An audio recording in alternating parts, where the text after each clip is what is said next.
You're listening to How to Be a Better Human. I'm your host, Chris Duffy. The episode of this podcast that has the very worst reviews that we've ever gotten in the 2 years we've been making this show is an episode that we did on how to talk to people across a political divide. And that was no fault at all of our guest. Our guest was fantastic.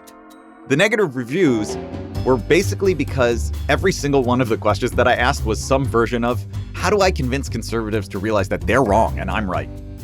And look, it's certainly not lost on me that there's a hilarious irony in me trying to host an episode about communicating across a political divide and then managing to alienate every single person who is on the other side of the political divide from me.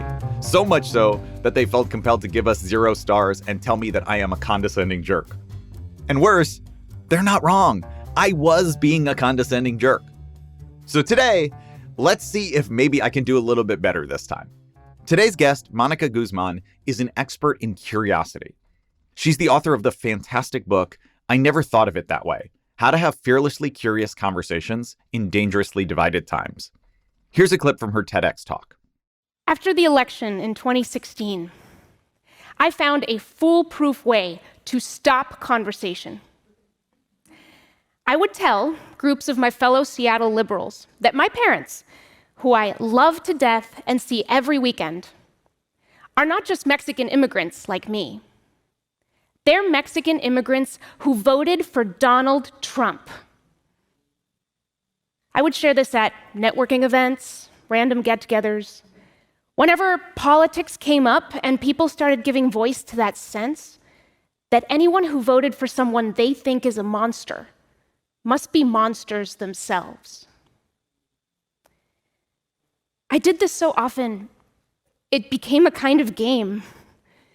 Not to make anyone uncomfortable, I realized, but to put my circle to the test. I've had umpteen conversations with my parents about politics.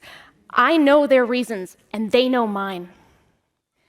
So after the beats of silence at these get-togethers, as people considered what they knew about the man in the White House, the rhetoric against Mexicans, and this crazy thing I just said about 2 Mexicans I know who voted for him, I'd wait.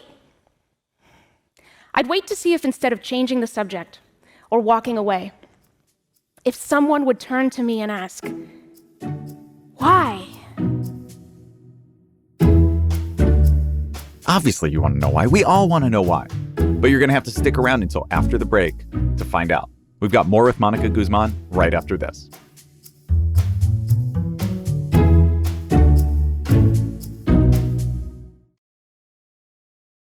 Okay, and we're back. We're talking about how to have better political conversations in divided times with journalist and author Mónica Guzmán. I'm Mónica Guzmán. I'm the author of I Never Thought of It That Way: How to Have Fearlessly Curious Conversations in Dangerously Divided Times, and the Senior Fellow for Public Practice at Braver Angels, the nation's largest cross-partisan grassroots organization dedicated to depolarizing America. Mónica, thank you so much for being here. And maybe let's get started by talking about how you got into this work. Can you think of a particular conversation or people who you were trying to have conversations with who inspired you to start thinking about polarization and difficult conversations? The one that always comes to mind is my parents. I'm part of a politically divided family, and my parents and I are Mexican immigrants. They voted for Trump both times, fairly enthusiastically, and I voted for Clinton and Biden. Even before that, we've just had a lifetime of dinner table conversations that have thrown out, Glenn Beck quotes and all kinds of debates about whatever was going on, even back in the Clinton days, all kinds of yelling and trying to understand each other. The kind of conversation that really tipped it for me was when I was in Seattle in 2015, 2016, and 2017, as those conversations about politics got more and more tense in a very blue city. And what I'm hearing is a lot of people have a lot of judgments when there haven't actually been that many conversations with the people they're judging. And as a journalist who tries to help people understand each other, that just felt like, hang on, gotta pull back and figure out what's going on here. In your book, what comes across so clearly, and I think is relatable to so many people, certainly I relate to this, is this complex feeling of absolutely loving these people, caring about them so deeply, and being infuriated because it feels like you cannot understand where they're coming from. It feels like a lot of us tend to just avoid these topics instead. And I know I'm guilty of that. So what would your pitch be for why we should actually have these difficult conversations? I think there's lots of reasons, but the one that comes to mind is we're so divided, we're blinded. When you look at the research, it shows that when people are asked to look across the divide and guess at the views on that side, we are constantly exaggerating. And this happens from both sides. And we're constantly over-vilifying. We're seeing a lot of malevolence when it isn't quite there. We're stretching it beyond reality. And we really care about getting things right. We care about facts. We care about truth. But we're not seeing the truth of other people.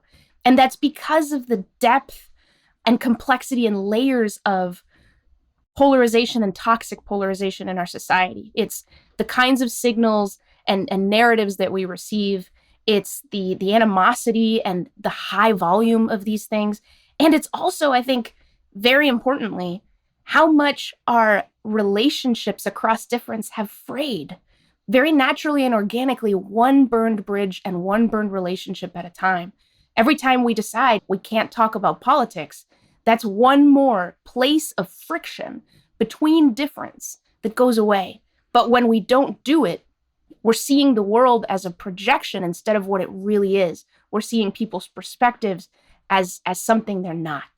It was very interesting to me in your book because you talk a lot about how difficult it is to maintain curiosity and how important that is. Because when you start to actually talk to another person, it's easy, and I certainly fall into this, to want to just put them in this category, which is this idea I have in my head, which is predetermined. And the more that we get curious about people's specific situations rather than the like blanket that we think maybe they should fall into, it's harder to actually pin people down in these simple ways that make it easier to feel like we're very, very different from them. Yeah, exactly.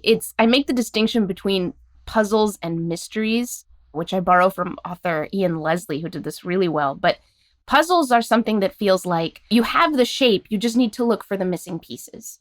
That's what understanding a puzzle is all about. You can solve it. And then a mystery just doesn't work that way at all. You have no idea if you have the right shape, the right box, the right size. It's not a matter of finding pieces. It's a matter of everything you learn sort of opens up new questions. And when we stereotype or when we flatten or when we become too certain about other people, we're treating people like puzzles.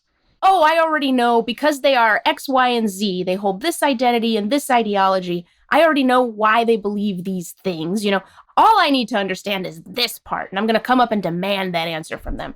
But that's not how human beings work. In fact, that's one of the most beautiful things about us, is we are extraordinarily deep mysteries. So to try to understand a mystery from a distance is sort of the tragedy of the moment, right? Where we think, well, it's a lot more comfortable to read a thought piece with some statistics and then make some conclusions about a group of people. And we want to do that because it is so stressful to stay in some kinds of uncertainty. It's stressful not to know. We have that need for closure. We want certainty, but certainty is the arch villain of curiosity. And the conclusions kill all these questions. We end up too rigid and so divided. One of the big things in your book is you're actually not about convincing people of anything. Mm-hmm. That's right. So how do I not do that? Because I get so in the mode of I am right and this is morally imperative to convince people. Yeah. So how do you get past that? Right. I mean, that's a big piece of what's going on now. Politics a few decades ago didn't feel quite so morally imperative, right? It felt a little more like, oh, these are disagreements about policy and ideology. And yes, there are some really high stakes issues here and there. Nowadays, in part because our identities have stacked so neatly into these large two piles. There's others, right? There's people in the middle, libertarians, yes, but there's big two piles where you can kind of predict just by people's traits where they're likely to fall on that divide. It's made it so much more personal. Politics is so personal, right? Where your candidate loses, it's not just that candidate, it's not just that race. You lose. You're losing your country. It feels horrible. And that makes all of this so much harder. So the reason that persuasion is not something that I recommend leaning into when you're having these conversations across disagreement. It's for a few things. One, it doesn't work. We're living at a time that's very on demand. And one of the ways that that's infected our conversations is we tend to think, all right, I'm going to have this conversation with my uncle, and I expect to change his mind. Why? Well, because here's this glittering, beautiful reason that I'm holding in my hand for why I believe what I believe. And it's awesome. And when I understood it, it did everything to me. And all I need to do is hand it over to him. If I just hand it to him, it will have the same impact on him. And then when it doesn't have the same impact on him, we're infuriated and we begin to repeat ourselves, except louder and louder and louder, right? We forget that people have these roots that go down through the years of their lives, that their opinions are not just something they put on like a shirt. It's something they've kind of grown into, right? And so it's really, really hard to talk somebody out of something in the course of a conversation. If you do influence their perspective, more than likely, it will be at a moment when they feel heard by you, where they feel connected to you, where they feel understood by you or like you're making the effort. In order for that to quote unquote work, you can't be trying to change them, because trying to change people is a way of saying that we don't accept them the way they are. And it's really hard to feel heard if that's what you're being confronted with. I've also heard you say that we put so much emphasis on truth. And right, journalism is this truth-finding organization or institution. But we really kind of ignore the other piece, which is trust. And we think that just by throwing enough truth at them, that will change things or change things for the society. But we don't really have this emphasis on trust, which I think is really at the core of your book, is how do you build trust amongst communities, even if we disagree? Exactly. I always think back to a friend of mine a while ago forwarded me this text thread that he had with an old high school friend, and they were on two political sides. And he's like, Monica, like I tried so hard. Why did nothing get across here? What's going on? And I looked at the thread, and all they were doing was sending articles to each other. One of them would send the other, here's the thing from the Blaze, just read this. Here's the thing from the New York Times, just read this. And they're sending each other information, but from sources that the other doesn't trust, as if it's homework, as if read that article and then you're qualified to talk to me again. Read that article and then I'll believe that you're worth listening to, right? So I'll borrow a framework from a friend of mine, Buster Benson. He talks about how there's 3 conversations across disagreement that we have: the conversation about what is true, the conversation about what is meaningful, and the conversation about what is useful. We all want to have the conversation about what is true across disagreement as if it's the only one we can have. So I get asked a lot, what happens if you're talking to someone and they say something that you know is blatantly untrue? And people think, well, that's when I hit the abort button. That's when we're done. Or it's my moral imperative to correct them until they accept it. But that's not going to happen, most likely. So instead, what you do is you switch to the conversation about what's meaningful. You don't talk about that thing that you feel is wrong. You get behind that and you ask about the concerns behind that. You ask how that person came to believe and really connect with that idea. Even when there's no truth in people's conclusions, there's always truth in their stories. And the last thing I'll say, because I'm so glad that you brought up this difference between truth and trust, is the conversation about what is true is not effective across our society when there is no trust. And the only conversation that builds trust is the one about where people find meaning and where their concerns and fears and hopes are. Your book is full of try this kind of question. There's so many pieces of that. And I think that one of the ones that stood out to me the most, and it's obviously the title of your book as well, but you talk about trying to get to these I never thought of it that way moments. You call them Intuit moments in the book. What is an Intuit moment, and what are some steps that people can take to try and get there? Yeah, so I think of I never thought of it that way moments, Intuit moments for short, as the rewards of a curious conversation. When you think or say, I never thought of it that way, it's proof that some perspective has crossed that chasm between someone else's mind and your own. You don't know what impact it will have, but you have noticed it. And that's saying something, right? Like our brains have a bajillion thoughts every day, but to be able to have the thought, oh, that's new, that's interesting, that's made a mark on my brain. Maybe it's planted a seed. Maybe it will change something that I think of like in 15 years and I'll be a completely different person. Unlikely, but possible. Maybe it'll be dug out of the ground tomorrow. Who knows? But one way or the other, It's the result of having interacted with difference. And something now looks richer. Something has had an added dimension to it. Some idea has gotten complicated for you because of that I never thought of it that way moment. So the way to get those moments is to have more curious conversations, which means that Ted Lasso popularized that quote about be curious, not judgmental. It was a really famous scene with darts. Anyway, it's a great episode. But the cool thing is that when you are curious, you cannot also be judgmental in that moment. When you are judgmental, you cannot also be curious, but you can switch between the two. By default, we'll often switch from a place of curiosity and then hear something that triggers us, and then we'll come back to judgment. But then once we're in judgment, what you got to do is turn it back to curiosity. As soon as you have the thought, oh, they're just saying that because they're X, you can go, well, are they saying that because they're X? Why are they saying that? Let me figure it out. Let me ask some questions generously and try to hear for the answer. It's such a challenging idea to me, right? I am definitely in that place where I feel like my political beliefs are correct. And so even the idea of asking people who disagree with me and not trying to convince them, it kind of feels wild. And it feels like, it feels sometimes to me like I'm in a house that is burning down and someone is like, why don't you just learn a little bit more about fire? And, and it's like, yeah. Okay, but the house is on fire. It's not the time. I need to start spraying water. At a certain point, you actually address all of that head on in the book with, as a comedian, I always love like the funny moments. And you had a very funny story about a pastor in one of these workshops who says to the organizer, like, are you trying to tell me that I should be building bridges with the devil? And John Powell, the head of the Othering and Belonging Institute at UC Berkeley, says, well, maybe don't start there. Uh-huh. And I feel like maybe that is the answer to some of my concerns. It's like, I can imagine the worst person, the most dangerous, violent person. And I'm like, you're trying to tell me to try and understand and be curious about them? No, and you're spot on about this. And in fact, I mean, I've been having lots of conversations about the book and talking with a lot of folks, and this is a very, very common and completely valid sort of barrier to all this. But I try to stay curious about these barriers. And what I ask is, why do we keep going to the worst case scenario? I mean, oftentimes when we hear advice or suggestions about how to tackle something, we don't. We don't think of the worst possible person that we could talk to and then argue about that. But that's what we're doing. And I think it's because we're so afraid. We're so afraid of each other. We're afraid of the monster hiding behind our neighbor. We're afraid of the monster that seems to be motivating all the wacky, horrible things going on in the world. We're afraid of encountering that person. The only ask here is for all of us to be one step more curious.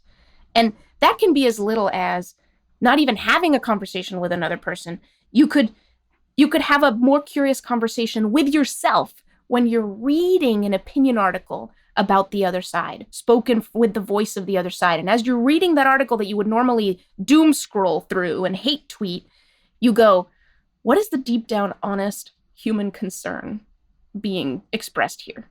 Or what is the strongest argument on this other side? What can I learn from reading this piece? That in and of itself is being more curious. The last part of John Powell's anecdote there, you talked about how, there's a pastor who said, John, are you asking me to bridge with the devil? And then he says, well, maybe don't start there. He says, do the short bridges. Don't go for the long bridges right off the bat. Do the short bridges. Someone who agrees with you on everything except this one thing. Someone who doesn't seem to threaten your identity. Go into a house that's not on fire. It's just warm. And he says, and after crossing a lot of short bridges, you may ask yourself who you're calling the devil. And that's the really radical idea. It's possible that, as I say in my talk, whoever is underrepresented in your life is overrepresented in your imagination. And if you're not checking that imagination with reality every now and then, you run the risk of living in a higher state of anxiety and with more fear than might actually be justified by the actual hearts and minds of people who disagree with you. So what if beginning to have those exchanges, doing the small bridges, actually reduces your daily emotional labor and turns the volume down on all of this madness so that we could all get more creative? Because one of the first casualties of fear is creativity and seeing how we can work together and actually solve problems. So, that's the reframe I'd offer. We're We're going to take a quick break, and then we will be right back after this.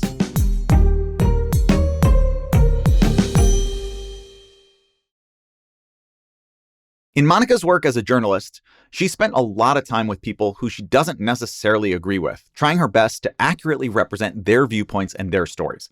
That's her job. But wow, that feels so hard to do when it is not your profession.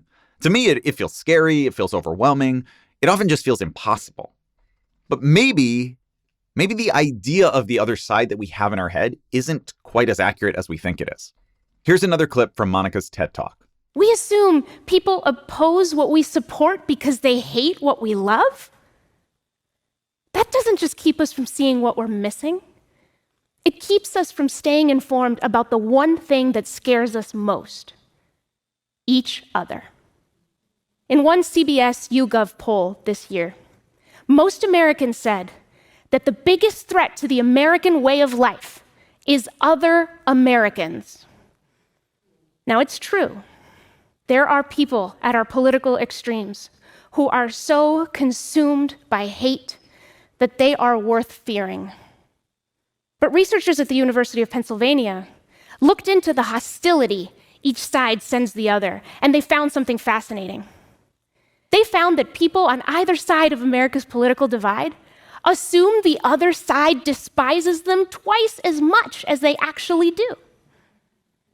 This fear, it's a problem because you can't wonder about something you think is out to get you. But certainty, that's much worse. Talking, one of the other things that comes to mind for me is the idea of, like, if you're building these smaller bridges, it also clarifies what you actually believe, right? Like, you don't want to have to defend your right to exist, but a little bit of friction on, so why do you think that? I don't actually naturally think that. I know that I care about this, but why? What's my argument for it? I love what you said about the house that's warm, that's not yet on fire. Like, is this a way of maybe taking down the temperature a little bit so that we don't get to the place where things burst into flames? Honestly, I think it's the only way. It's the only way to turn down the temperature meaningfully, is to go and check these assumptions, because it's in the rawness of how we think about things. And it's witnessing where people themselves are torn. Because that's another sort of harmful assumption we make, is that the people who disagree with us are quite certain. They're quite sure. But then you go and talk to them, and you talk in this generous way where you're open and candid. And you see that things are more complex than you might have realized.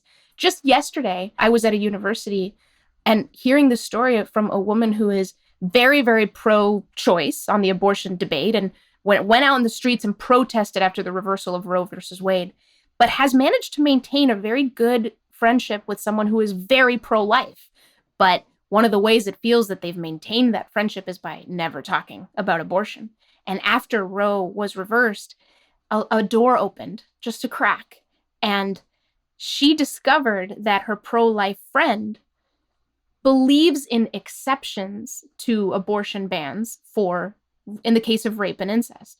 And she was shocked because she always assumed that her friend was so pro-life that she would want to ban abortion in absolutely all cases. It blew her mind, right? And so it was a reminder of when we're so certain of each other's views that we don't ask, we actually keep ourselves from knowing the truth about other people, even the people close to us, even the perspectives of the people who are close to us. And so how much are we missing when we don't get curious? All of this, to me, brings up, when I think about my own life, how do I even start finding someone to have these depolarizing conversations with? Because it feels like I am definitely in a self-selected bubble of I try to not. Because I've put such moral judgments on my politics, I have felt like, well, I don't want to associate with someone who is immoral. So how do you start to find someone who is that shorter bridge? What would you recommend as a step to take? I think it's really unlikely that everyone in your circle or in anyone's circle really fully agrees with them on everything. It's extremely unlikely. Now, on these more sort of high stakes moral issues, you might think, well, no, there's going to be very little to say, but check it out. How might we be assuming agreement? And could we invite nuance into that presumed agreement, right? So something happens in the headlines, it sort of comes up in conversation, and you can ask about that. Yeah, what about this issue of having folks in schools with guns? what do y'all think about that? And you might discover that your friends have more nuanced ideas than you thought. There's some interesting kind of values put into tension there for a lot of people, and it may not fall on the red-blue divide. And in fact, again, I think that's one of the harmful things about our climate is that we assume that everything does really neatly. So the people close to you may actually be a good starting point if you bring it up and actually ask the question instead of walk through under the presumption that you all mostly agree. The other thing is that while the internet is, in a lot of ways, in its design, great for dividing us, it's also fantastic how easily you can find conversations within groups that are generous and that share a certain perspective. There's all kinds of beautiful communities of libertarians and conservatives and liberals where people are not trying to troll the other side or anything like that, but they're really just connecting with each other. And there's ways to kind of listen in on that and every now and then kind of pipe up if it's appropriate. But I find that really interesting that we're actually expressing ourselves so much that a generous, curious mind can treat the internet very differently from how we tend to treat it. Not chasing dopamine lollipops, like chasing moments where we're just activated and sort of engaged in this sort of like tribal way, but chasing I never thought of it that way moments. You talk about this hypothetical conversation meter that has 5 dials that you can turn up or down and that you should think about when you're having conversations. So can you tell us what those dials on your conversation meter are and how to think about which ones we want to be turned up and down when we're having a conversation across the divide? Yeah. So the first one is time. A lot of times we start conversations when there just isn't any time. Someone's on their way out the door, someone's really busy and has something to do, and you don't want to bring up a tough topic when there isn't time to really sit with it because people's impatience will play a role. The second one is attention. So how much of the other person's attention do you really have, and how much of, your attention do they have? A lot of times we're online and people have a million tabs open and their mind is splintered into a bunch of things. You don't know if they're waiting for the bus or if they're having a conversation. If you're on the phone and texting, they're having 2 other conversations that you're not even privy to. So only about 20% of their brain is with you every minute and a half. So is that a time when you want to be talking about tough things? You'd rather have them all there. Then there's parity, which is parity, which is about sort of the balance of power. And I mean this in a platform sense, a sort of technological sense. If someone's on stage and someone's asking a question with a microphone, the person on stage has the power. If someone is posting on Facebook and someone is commenting, the person posting on Facebook can erase that comment, block that person, hide it. You don't have that parity, which is why you often go on social media sites and you see someone post something controversial, right? And then you're like peering into the comments going, man, I wonder if people kind of disagreed. And then, well, they never do because we're so used to being filtered out, right, of our friends' pages in a lot of ways.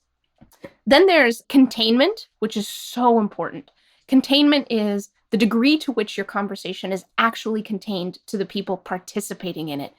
Very often on social media and other platforms, we have this huge mass of invisible listeners, and we don't get to witness their listening. We don't get any feedback from them whatsoever. They didn't like the post or not like it. But for all we know, they're reading what we have to say with a scowl on their face, or they're making judgments about who we are. They're going, oh, wow, Monica's not who I thought she was.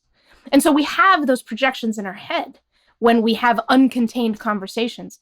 And so what happens is that we perform our perspectives instead of explore our perspectives. It's very hard to be candid in an uncontained conversation.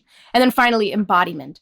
And that's just how much of the full toolbox of human communication are you actually using? Are you going to go into a really, really hard job with the tiniest little kit? Why would you do that? Why would you leave all your tools at home? Don't do that. That's silly. This is a very hard job. Bring it all. Bring your gestures. Bring your tone.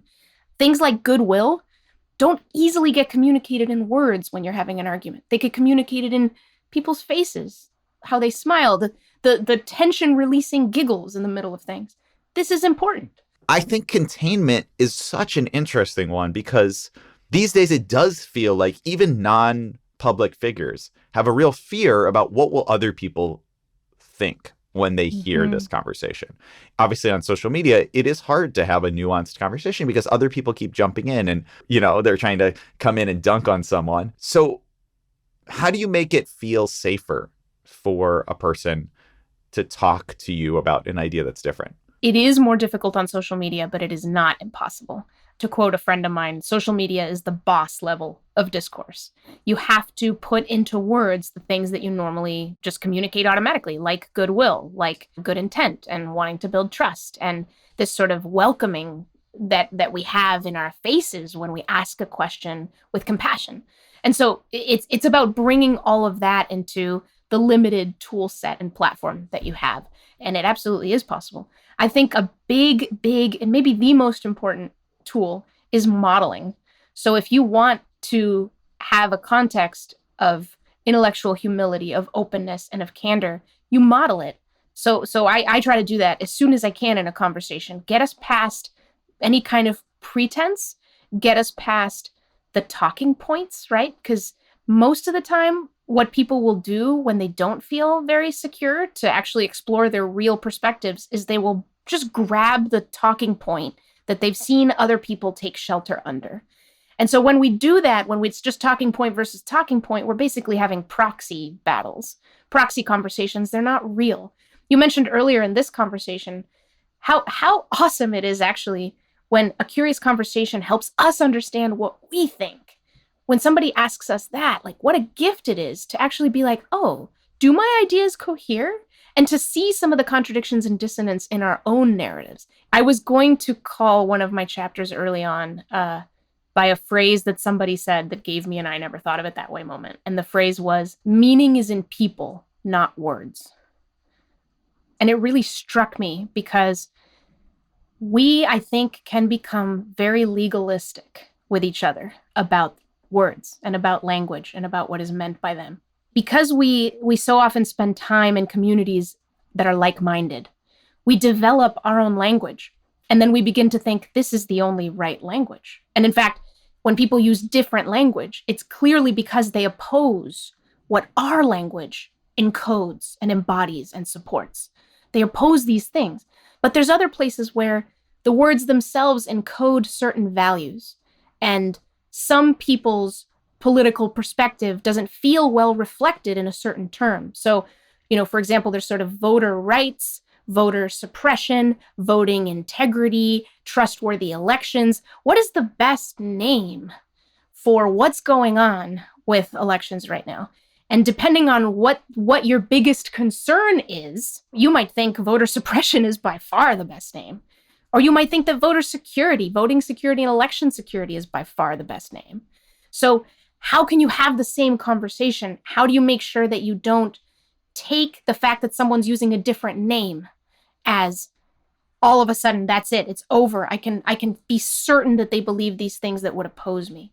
What I've found is that the opposite is almost always the case. There's a lot of nuance there. And by bringing your name and your concerns, mixing it in with theirs, you both get wiser and richer and realize that, oh, this is complicated. I feel really strongly about voter suppression. I feel really strongly about election security.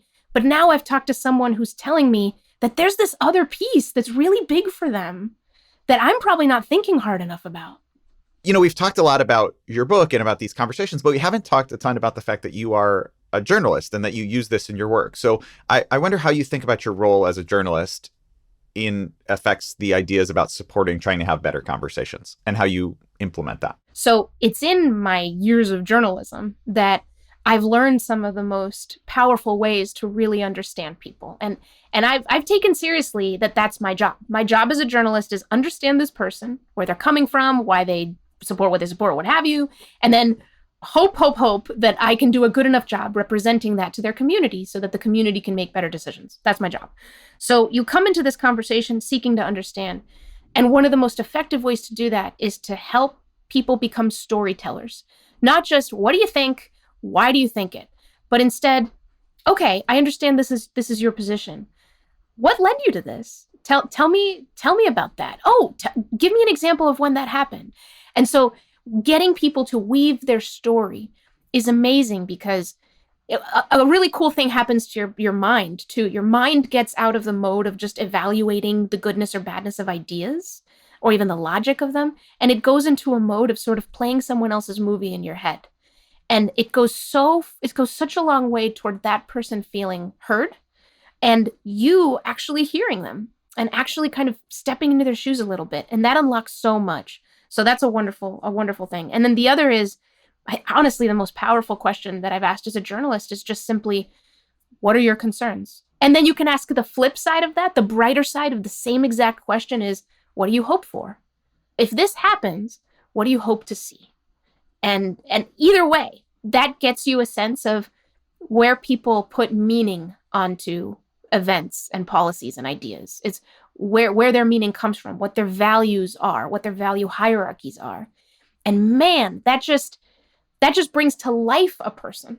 The show's called How to Be a Better Human. What is one thing that you are personally working on to be a better human right now? Oh my gosh, what a fun question. I am trying to be much more present with my children. The times when I have my phone and my attention is divided and they're around, or my daughter comes up to show me her latest drawing. She draws and draws and draws all day long.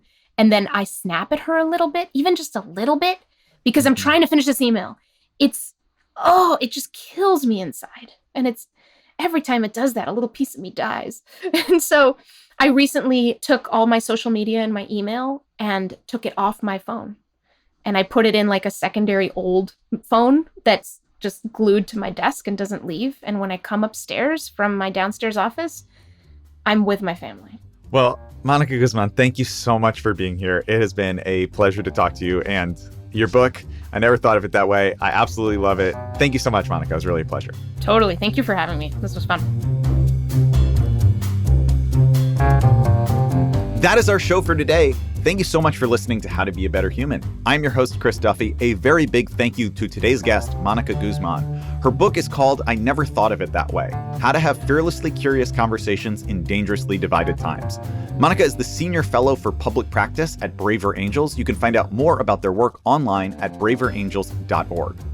From TED, our show is brought to you by Jimmy Gutierrez and Anna Phelan, who disagree respectfully, Rithu Jagannath and Erica Yoon, who are trying their best to get curious about each other's positions, and Julia Dickerson, who sticks to the facts and refuses to give an opinion of any kind. And from PRX, Jocelyn Gonzalez and Sandra Lopez Monsalve, who both took my number out of their cell phones and put it into an old phone that is glued to their desks. Thanks most of all to you for listening.